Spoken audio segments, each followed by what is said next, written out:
Hello po, magandang hapon po. Ayan. Ito na yung part 2 ng langka serye natin. Ayan siya, hinog na. Hinog na yung langka. Sa wakas na hinog na din. Ayan. Kalahati na lang, kasi yung kalahati, binigay na asawa ko dun sa friend niya, senior niya. Kalahati matira sa amin. Ayan, himay-himay natin, hinog na siya. Hinog na yung langka. Ang sarap po nito matamisin. Lagyan ng gatas, yelo, o kaya isahog sa sa halo-halo. Yan, ang masarap po. Lahat po kami mahilig nito. Paborito namin lahat po. Yan, o. Ay, na.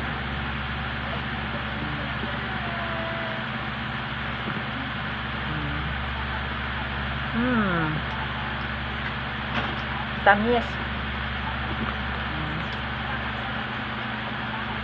Ayan, o.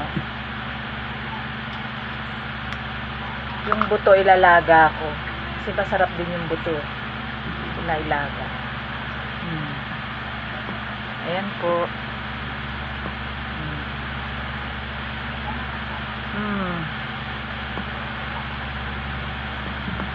Sarap, ang tamis. Parang na-overripe na siya kasi na-overripe na yung niya. Pero okay lang. Bango. Bango. Ayan, o. Kumakain po ba kayo nito? Sino pang kumakain sa inyo ng ganitong prutas? Ayan. Comment nyo lang po. Alam niyo po, mahal to sa palengke. Mahal ang mga prutas ngayon. Kaya